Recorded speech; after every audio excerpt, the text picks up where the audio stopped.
Gladys Fernández de Soto, quien hoy nos va a presentar el tema optimización del rendimiento del implante coclear con AIM, una vista en 360 grados. Gladys es licenciada en fonoaudiología con posgrado en audiología de la Universidad Nacional de Córdoba en Argentina, doctora en ciencias de la salud con posgrado en Universidad Nacional de Córdoba, diplomada en detección precoz, aplicación de procedimientos diagnósticos y atención de la hipoacusia, coautora de la Ley 9564 de detección precoz y atención en la hipoacusia en la provincia de Córdoba, actual jefe de Servicio de Audiología Clínica y Alta Complejidad, Clínica Universitaria Reina Fabiola y actual consultante externa en implante coclear para el curso de CAP de Advanced Bionics. Bienvenida, Gladys. Esperamos que podamos profundizar un poco más en todo el conocimiento de AIM. Muchas gracias por estar aquí. Muchas gracias, Marcela. Bueno, voy a compartir pantalla. Ujú. Perdón, déjame compartir la Ah, mía. sí, ahora sí. Ya, gracias. De nada.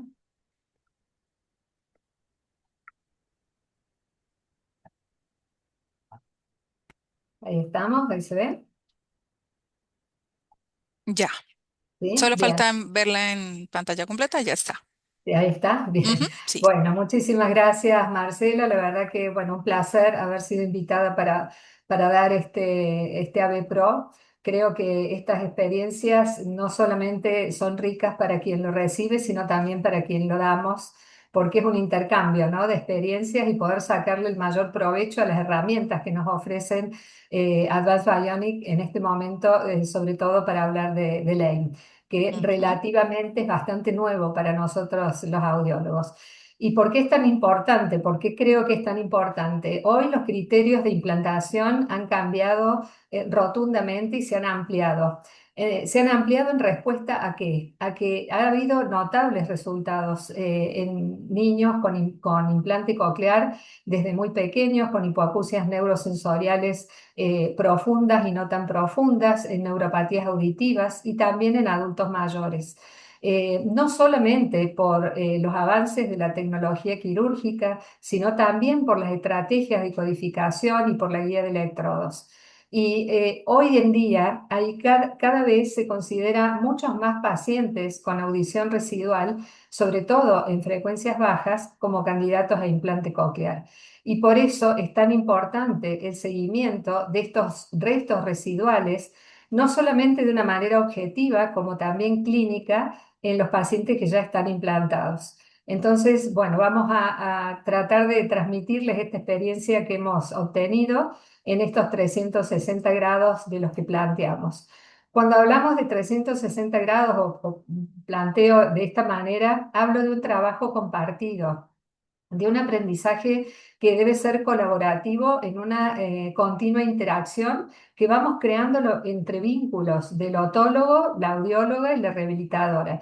Y esto es indispensable y fundamental cuando estamos trabajando con un paciente con pérdida auditiva, implantado o no implantado, con audífonos también, pero con una orientación que no debemos olvidar que tiene que ser centrada en el paciente.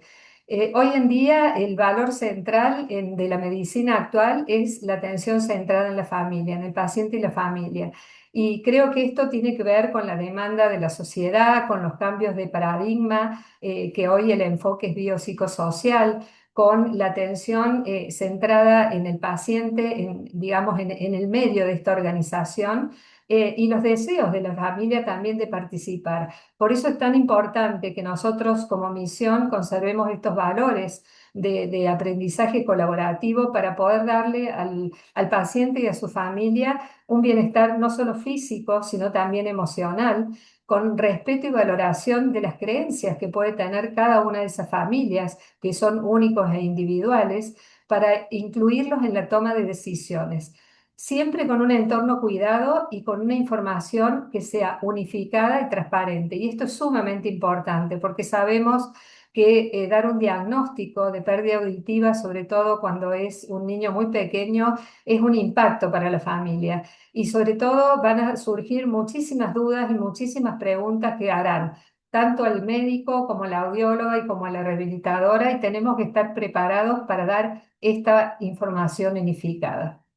Entonces, una vez que tenemos en cuenta esto, les voy a pasar a presentar el caso clínico que he preparado, y esto no lo hice sola justamente porque la rehabilitadora, que en este caso es Carolina Tallán, es quien ha compartido información para poder presentarles también este caso hoy en día.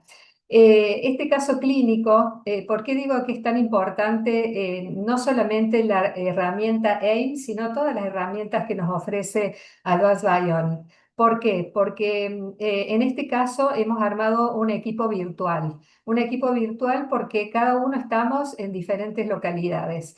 El otorrino y la audióloga, en este caso yo, estoy en la ciudad de Córdoba. En la provincia de San Juan, en la capital, se encuentra la rehabilitadora y la familia está en San José de Jáchal, que es una localidad que queda a 2 horas de la capital de San Juan y a 7 horas de Córdoba capital. Por lo tanto, el poder trabajar en sinergia, en este caso, entre las tres profesiones y todas aquellas que haga falta y la familia, produce una gran sinergia y esto digamos, se traduce en un diálogo y en una comunicación efectiva. Pero sin olvidar que la tecnología es fundamental, porque si no tuviéramos la Internet no podríamos trabajar de esta manera. Por otro lado, si no tuviéramos la posibilidad de una calibración remota, tampoco podríamos hacerlo.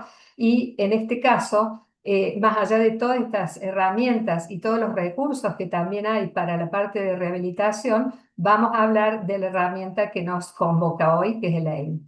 Por eso quiero mostrarles primero de una manera práctica cómo funciona esta herramienta que más allá de todos estos aspectos que tenemos en cuenta, es una herramienta que nos da múltiples prestaciones. Cuando hablamos de la parte intraquirófano, que bien lo decía Marcela, se le ha dado mucho uso y se habla mucho de la herramienta digamos, en el momento quirúrgico, nosotros podemos ver en este caso, ahí les voy pasando, cómo en el momento de la inserción se va realizando un gráfico que nosotros podemos ir mirando y podemos ir orientando al cirujano en la profundización de esa inserción con el menor daño tisular de las estructuras del oído interno. Lo voy a ir adelantando porque es un poquito largo, pero ustedes van viendo aquí cómo se va realizando el gráfico y en la medida que el cirujano va introduciendo los electrodos, puede ir parando, frenando, sacando y volviendo a colocar para provocar el menor daño tisular. Acá vamos viendo cómo se va formando, acá lo vemos en azul, cómo hay aumento de la respuesta, luego hay descenso, puede haber mesetas, ¿sí? Esto es con respecto a la inserción. Otra prestación que podemos ver intraquirófano es el reflejo estapedial, acá lo vamos a ver, a ver si ustedes lo pueden ver, mientras el cirujano va realizando, en este caso la audióloga que está dentro del quirófano está realizando la electrococleografía, se puede ver el reflejo estapedial, a ver, ¿lo ven ahí? Aquí se ve. Sí se alcanza a ver. Bien. Esto es con respecto a cómo vamos viendo la profundización por un lado del electrodo y por otro lado el reflejo estapedial. En el momento del encendido, la audióloga puede realizar no solamente la telemetría de Claro. respuesta de impedancia, la respuesta de telemetría neural si es necesario y si es posible, pero también la electrocopiografía sin que el paciente participe. Aquí estamos viendo justamente del paciente que voy a presentar, cuando se hace en el momento del encendido, la audiometría objetiva. Y el paciente, en este caso Francisco, lo van a ver que le está jugando, no se entera ni siquiera de lo que estamos haciendo. También van a poder ver las dificultades motoras que tiene Francisco en el momento de que estamos haciendo esta prueba. Y que viendo todas estas prestaciones nos preguntamos, ¿y para la rehabilitadora, para qué puede servirle esto? En realidad, todos estos aspectos, y sobre todo que vamos a hablar de la audición electrofónica, nos va a servir para saber qué rendimiento en la audición espacial, en la prosodia, en el habla en ruido, en la percepción musical, vamos a poder obtener a través de esta audición electrofónica que le provee el implante coclear más esos restos residuales. Entonces vamos a contarles un poquito con respecto al resumen de historia clínica de Francisco. Francisco nace en plena pandemia. Eso ya fue un alto riesgo porque, bueno, había limitaciones de todo tipo. Nace en un hospital de San Juan, fue un recién nacido de alto riesgo. Si bien nació de 37 semanas, que sería, digamos, la etapa justa de pensar en un recién nacido prematuro, su peso era muy adecuado para la edad gestacional, pero estuvo 15 días en cuidados intensivos neonatales con un Apgar muy bajo, tuvo un paro cardíaco que necesitó una reanimación, luego hace una neumonía con asistencia respiratoria mecánica durante 8 días y durante ese tiempo recibió antibióticos del grupo de los aminoglucósidos, AMPI, Genta, vancomicina por 10 días. Pero además de todo esto recibió 2 días de luminoterapia por hiperbilirrubinemia.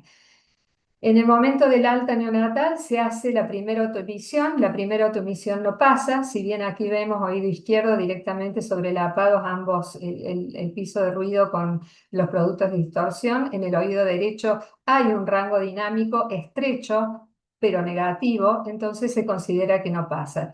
Inmediatamente de eso se pasa al control otorrinolaringológico y se pide un potencial evocado. El potencial evocado da ausente, la timpanometría da a una timpanometría A de alta frecuencia sin reflejos estapediales.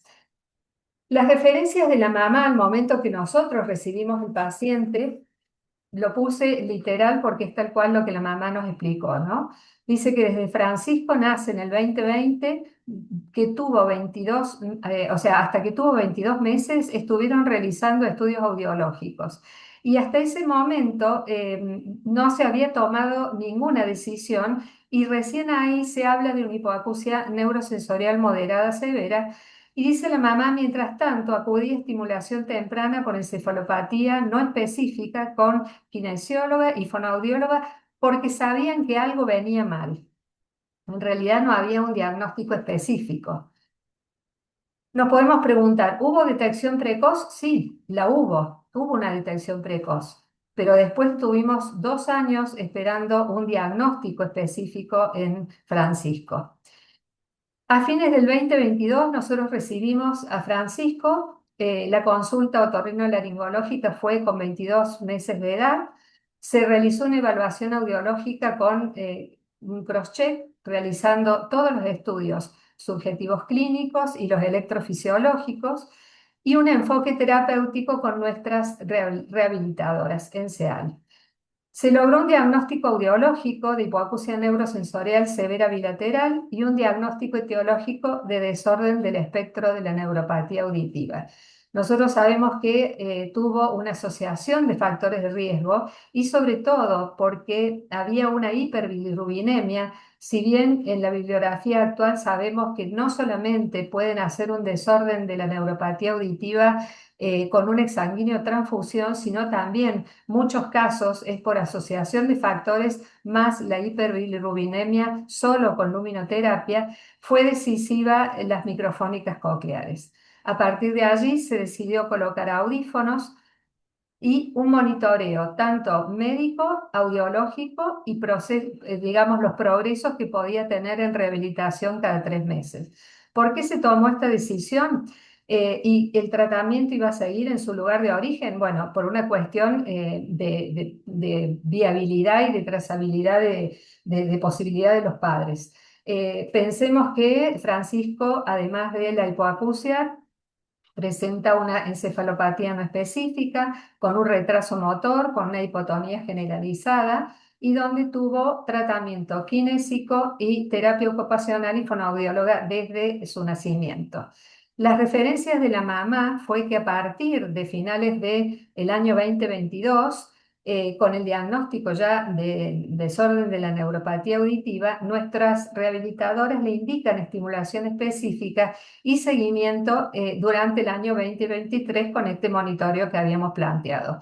Ellos continúan con fonoaudióloga en cercanía a, digamos, a las posibilidades que tenían. Pensamos, ¿aquí se hizo un diagnóstico tardío? Sí, se hizo un diagnóstico tardío. Durante el año 2023 se rehicieron los monitoreos que habíamos planteado y aquí vemos los dos perfiles de ambos oídos, de PTA en el oído derecho y el oído izquierdo, con la ganancia funcional que le daban sus audífonos, si bien era bastante aceptable, pero vemos en las frecuencias agudas probablemente aquí no alcanzaba.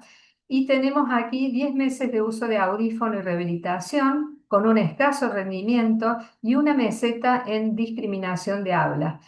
En cuanto a la valoración audiológica que se realizó en nuestro centro, vimos que en cuanto a los test verbales con audífonos teníamos un test de Link que en cuanto a detección e identificación llegaba a un 50%. Esto obviamente, si vemos la audiometría, podemos entender el por qué llegaba a ese nivel. Y respecto a palabras, a formato cerrado, con un stock de objetos conocidos muy escaso, teníamos un 60% en el oído derecho y un 50% en el oído izquierdo de detección, identificación de las palabras conocidas para él. En cuanto al formato abierto, no se pudo evaluar por las condiciones que tenía de inteligibilidad en ese momento Francisco. La edad auditiva al momento que hicimos la evaluación fue de 7 meses. Mientras que la rehabilitadora que en ese momento estaba a cargo de Francisco nos informaba que estaba en una etapa perilingüística y que se encontraba en un nivel 1 de percepción del habla. Sin embargo, cuando nos informa respecto al lenguaje, nos dice que incorpora palabras muy simples de contexto cotidiano con intención comunicativa. En cuanto a la voz, el tono y el timbre lo planteaba como logrado y la intensidad no regulada. Con respecto a los moldes, planteó que eran inadecuados, que acoplaban por momentos y se deciden nuevos moldes. En realidad sí fue así. Pero sí nos llamaba la atención de que si bien planteaba un nivel nulo de percepción del habla, estamos hablando de detección. Sin embargo, si incorporaba palabras, tenemos que hablar ya de una categoría entre 2 y 3, una percepción de palabras con un comienzo de identificación, que en realidad nosotros desde el punto de vista audiológico lo veíamos a esto. Y bueno, nos hacíamos una cantidad de preguntas que nos llamaban la atención.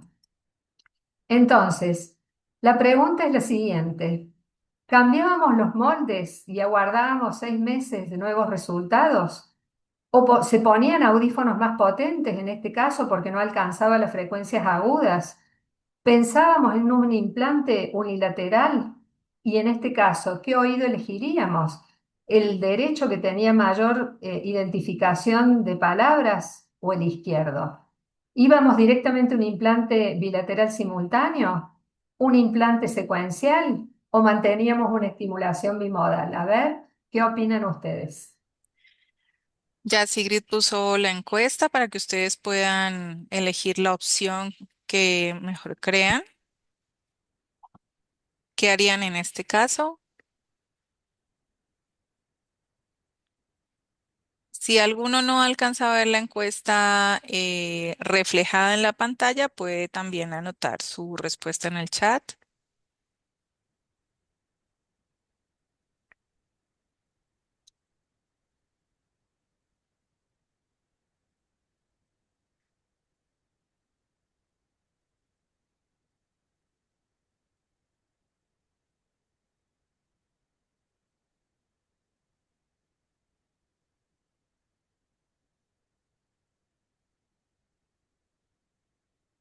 ¿Cómo vamos? Bueno, yo aún no puedo ver respuestas. Bien, Vamos a dar un vamos minuto a más. Casi el 60% ha contestado. Ok. En unos segunditos la proyectamos. Nadia, si no alcanzas a ver la pantalla, puedes poner en el chat también tu opinión. A ver,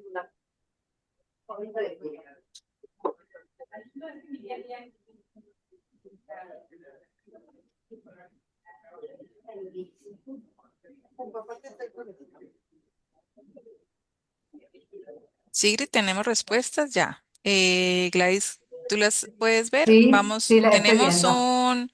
la mayoría con un 32% implante coclear bilateral simultáneo, seguido de un 24% de opiniones con estimulación bimodal. Luego sería cambio de moldes y aguardo resultados.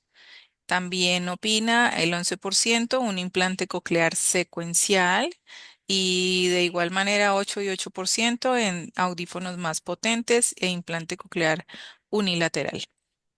Muy bien, La mayoría muy por bueno. implante coclear bilateral Ujú. simultáneo. Muchas gracias por participar. Muchas gracias. Bueno, muy bien. Les cuento entonces qué fue lo que hicimos. En el año 2024, al ver estos resultados que veníamos observando durante el 2023, evaluamos en 360 grados justamente los progresos, se orientó a la familia junto con el otorrino, la audióloga, los pasos a seguir, y nuestras rehabilitadoras se pusieron en contacto con la red de rehabilitadoras auditivas de nuestro país, donde tenemos referencias de las rehabilitadoras que están formadas en práctica auditiva verbal. Y allí dimos con Carolina Taylan, que es su rehabilitadora actual y que comenzó preimplante a trabajar con Francisco. ¿La intervención fue tardía? Sí, fue tardía, pero les cuento que dentro de todo lo que nos pasó, con una detección precoz, con un diagnóstico tardío y una intervención tardía, llegamos a muy buen puerto con este paciente, más allá de este tránsito que tuvimos. Nosotros sabemos que no solamente en Argentina, sino también en muchos países de Latinoamérica, no logramos el 1, 2, 3 que propone la Organización Mundial de la Salud en muchos de los casos y sobre todo en estos casos que son con hándicap asociados y muchas veces es difícil llegar al diagnóstico adecuado y obviamente a la intervención adecuada. Pero bueno, lo logramos y ahí les cuento un poquito cómo lo logramos. ¿Qué pasó entonces? Fue implantado recién a los 4 años y 3 meses. Los papás estuvieron 12 meses luchando con la obra social para conseguir la autorización para el implante. Otra realidad a la cual no podemos escapar. Se le implantó el oído derecho. ¿Por qué el oído derecho? Porque fue el que mejor detección, identificación y comienzo de discriminación también de la palabra tenía. Se lo implantó con un dispositivo Hi-Res Ultra 3D Focus Slim J con un procesador Sky Marvel 90. Y acá podemos ver, a mano izquierda, ustedes van a ver el reporte que nos da intraquirófano de cómo fue la inserción de la electrococleografía, los umbrales de electrococleografía con la audiometría objetiva. El reflejo estapedial lo vimos cuando se los mostré anteriormente, la telemetría de impedancia y la respuesta neural. Nosotros vemos aquí el momento del encendido cuando se hace el monitoreo con el AIM.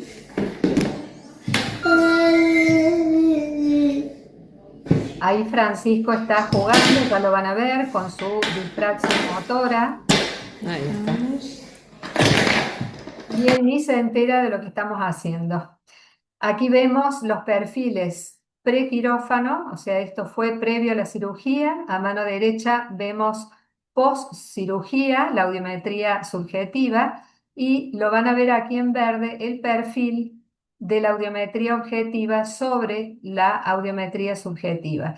Como ustedes pueden ver aquí, en las frecuencias bajas se correlaciona perfectamente y hay una relación entre 10 y 12 decibeles de diferencia entre una y otra audiometría. Y eso tiene una explicación, tiene un porqué. Otra herramienta que es sumamente, digamos, poderosa es tener nosotros la posibilidad de un reporte audiológico que le vamos a enviar a la rehabilitadora y esto con información muy precisa. Los papás tienen la aplicación AV Remote en la cual pueden no solo ir cambiando los mapas que vamos realizando progresivamente, sino hacer el control de ese procesador en todos sus aspectos. Durante el post-implante, ya Francisco lograba un uso de su implante entre 12 y 14 horas diarias. ¿Qué pudimos entonces encontrar, corroborar y monitorear con esta herramienta? Durante la inserción, nosotros, como dijimos, podemos monitorear esa inserción, digamos, ayudar al cirujano a que esa inserción sea lo menos traumática posible. ¿De qué manera? Viendo esta pantalla que nos va informando mientras el cirujano coloca el electrodo y siempre teniendo en cuenta los componentes de la electrococleografía, que son los microfónicos cocleares, que son los receptores de las células ciliadas externas, el potencial de sumación, receptor presináptico, y el potencial de acción del nervio auditivo que nos van a dar las diferentes respuestas. Podemos tener un aumento constante, como vemos aquí, luego hubo una meseta, luego una disminución de la respuesta, luego vuelve a aumentar esa respuesta, luego baja, no se recupera y vuelve a aumentar. Si bien los patrones de inserción y descenso y recuperación fueron fluctuantes en esta cirugía, no influyó en la conservación de los restos residuales. A veces puede influir que pueda haber o cuerpos extraños o fibrosis, según algunas publicaciones que he observado y que se han encontrado respecto a este tipo de fluctuaciones. Por otro lado, ¿qué vimos? La audiometría objetiva. Nosotros sabemos que el implante Slim Jane es más largo y que nos va a dar, vamos a llegar hasta la frecuencia 0.125 Hz. Esto es sumamente importante teniendo en cuenta de que vamos a evaluar esta audición electrofónica, que representa justamente la estimulación eléctrica de las células ciliadas preservadas. Y esto se considera justamente audición electrofónica. ¿Por qué? Porque se caracteriza de un amplio rango dinámico de procesamiento temporal. Este procesamiento temporal es, digamos, la codificación de la audición residual, o sea, esa audición que quedó, más la codificación eléctrica del lugar que proporciona el implante. Y si sabemos que llega hasta la frecuencia 125, evidentemente, en las bajas frecuencias va a ser significativamente mayor que en las espira basal media y, digamos, basal y media.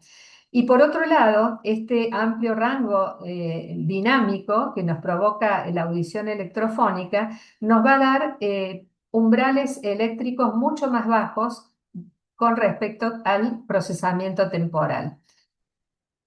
Aquí vemos cómo fuimos haciendo el seguimiento de las respuestas que tenía tanto objetivo como subjetivo. Aquí vemos a un mes del encendido, vemos la línea verde, es el perfil de PTA objetivo y vemos que hay una mínima relación, se amplía más en las frecuencias medias y altas. Las impedancias se fueron manteniendo bastante regulares, pero aún un poco altas. A los 6 meses de encendido, el perfil se mantiene prácticamente igual. Tengamos en cuenta también que la audiometría subjetiva puede ser algo fluctuante por las características de Francisco, que es un niño pequeño y con otros, si bien está bastante bien condicionado, pero bueno, hay muchas veces ciertas diferencias en cuanto a su respuesta.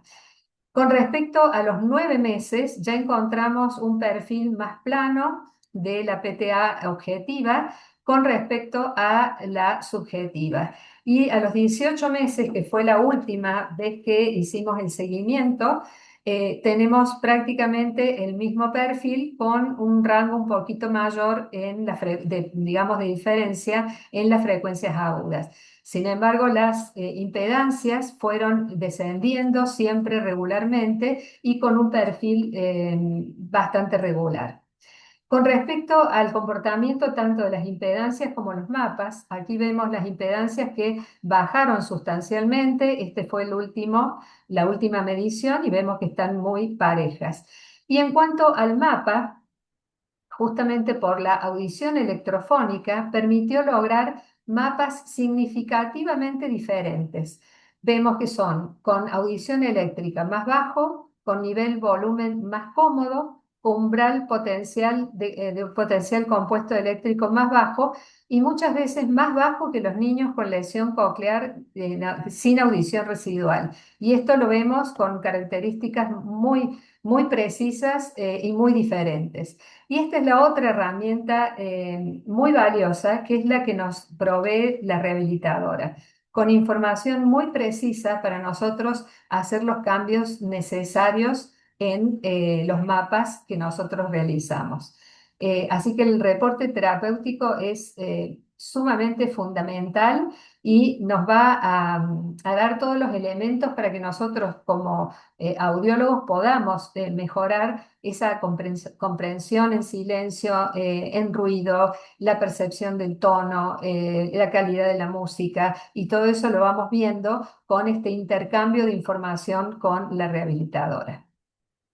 Quiero invitarlos ahora al abordaje en rehabilitación que logramos a los 6 meses. Acá vamos a ver en este caso que tenía ya 4 años y 7 meses de edad cronológica. Vemos en cuanto a la prosodia, en cuanto al habla en ruido, la percepción musical y la audición espacial, todo lo que Francisco ya lograba. Discriminaba entonaciones, la percepción auditiva era rítmica, la comprensión auditiva era funcional, el habla en ruido era formato abierto sin repeticiones, la percepción musical era muy buena porque reconocía ritmos y melodías y la audición espacial reconocía la fuente sonora en cualquier dirección. Al día de hoy, con 5 años y 10 meses, con una edad auditiva de 18 meses, el uso es bimodal permanente en este momento, audífono en oído izquierdo e implante en oído derecho. Francisco va a ser implantado durante el mes de julio, ahora, dentro de muy poquitos días, ese oído izquierdo, porque de ese oído obviamente hay una meseta, pero está acompañando, digamos, desde el punto de vista estereofónico al oído que es funcionalmente mejor. Este ha sido el último reporte de su rehabilitadora, donde la categoría de percepción del habla es 7, la escala de Nottingham es un nivel 7, las habilidades auditivas están en una etapa alcanzada en comprensión, el MAIS llega a un 100%, el MUS un 80%, la evaluación auditiva del habla en identificación de vocales llega a 100%, la identificación de consonantes 16 sobre 17 reconocimiento y de repetición de pseudopalabras bisílabas 10 de 10. En realidad vemos realmente muy buena evolución de Francisco. Acá vamos a ver una partecita de una sesión virtual realizada por Carolina, donde Francisco realmente comprende por audición todo el mensaje y ya van a ver toda su producción. Hay una aclaración, de todos modos Carolina también lo hace. En la provincia de San Juan tienen algunas palabras características, porque bueno, es muy graciosa la participación porque hablan del uso de elementos del baño y esta vez hablan del papel higiénico, entonces es un poquito gracioso las palabras que utiliza, porque por ejemplo, cuando se refiere a cola, él dice poto, porque en San Juan se utiliza esa palabra, y eso habla de que él ya incorporó hasta regionalismos. Así que bueno, lo vamos a escuchar. Ver, ¿qué otra cosa te puedo pedir del baño? A ver, pienso. Mm, papel higiénico. Sí, sí, México. A ver, A ver, a ver. Bueno, ¿Se puede sacar el papel o hice lío, André? Sí, sí. ¿Se escucha El bien? papel que limpiar. Sí, sí, se oye bien. No.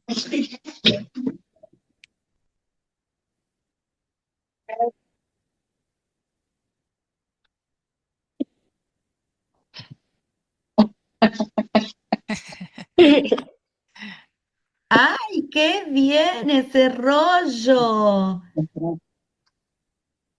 Muy bien. Es un Ay, se cae. se cayó.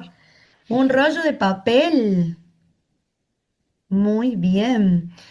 Y escucha, Fran, ¿para qué sirve? Pues, pues, Déjalo, déjalo. para limpiar un pote. Muy bien. Para limpiarse la cola. El poto, La dice. gloria. Muy bien, muy bien. Y también a veces nos podemos limpiar la No, nariz. no, Bueno, y, y, claro, la nariz yo también. fui, eh, por limpiar la casa, La caca, muy bien. por limpiar el agua, Muy bien. ¿Qué más? por limpiar eh, Mm, la oreja. La oreja, Muy bien. los mocos también. Muy bien. Bueno, la verdad Qué que lindo. es fascinante escucharlo porque si ustedes piensan cómo llegó a nosotros sin lenguaje, sin diagnóstico a los 2 años de edad y verlo hoy cómo ha progresado y cómo tiene una comprensión a formato abierto, la verdad Mm, que es disfrutable y muy graciosa la participación hoy.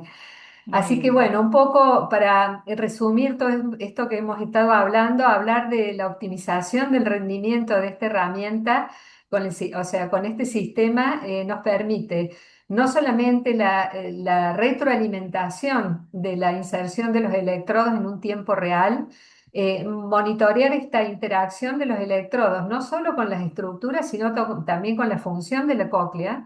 Por otro lado, la audiometría objetiva es la medición hasta la frecuencia 125 Hz, y eso es muy importante, que va a ser rápida, objetiva, que el paciente no va a colaborar, no necesitamos que colabore, que va a ser muy sencillo y podemos lograr a largo plazo el monitoreo, que es fácil y conveniente, sobre todo en poblaciones pediátricas y geriátricas, y que además el módulo de las medidas objetivas no solamente digamos, tiene utilidad porque está diseñado para intraquirófano, sino también postoperatorio, y esa es la utilidad que como audiólogos podemos darle, incluyendo la respuesta de respuesta neural, la respuesta del reflejo estapedial y el monitoreo de la telemetría de impedancias.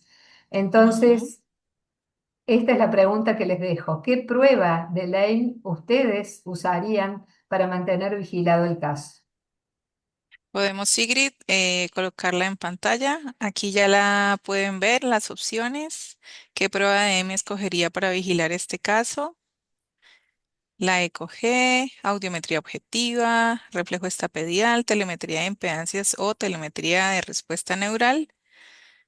Y mientras responden, voy a socializar que acabamos de compartir con ustedes las dos versiones, tanto de adultos y la versión pediátrica del reporte Ah, buenísimo. de rehabilitación que ya está actualizado Ujú. y también el de audiología. Lo pueden encontrar en el chat para que puedan descargarlo.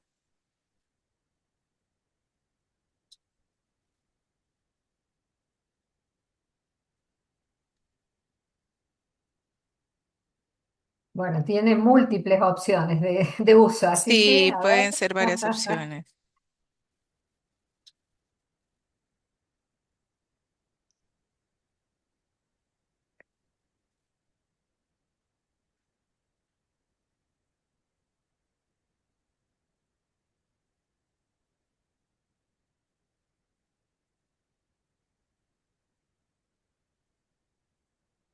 ¿Cómo vamos?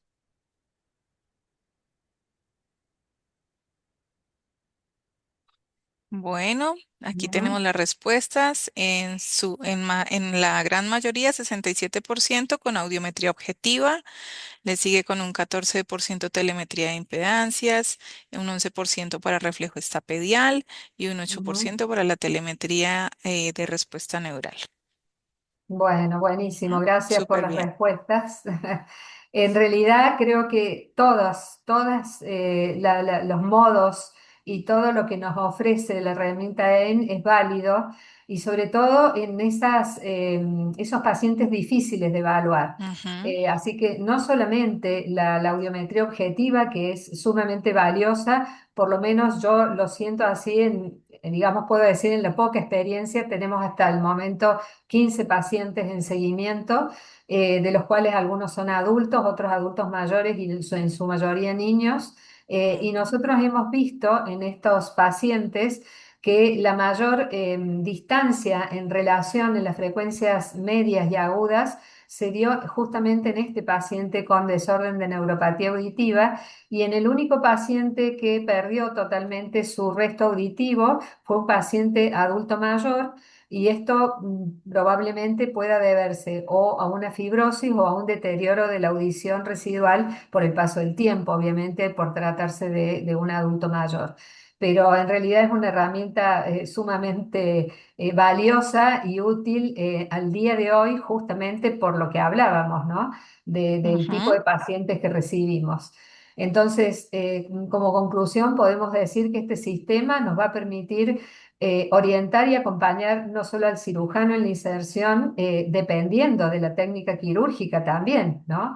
Eso es ujú, sumamente importante, sino también correlacionar los resultados en rehabilitación con un análisis completo del paciente y de esta manera obtener una evaluación objetiva a largo plazo y de una manera rápida y en poblaciones difíciles, como les comentaba.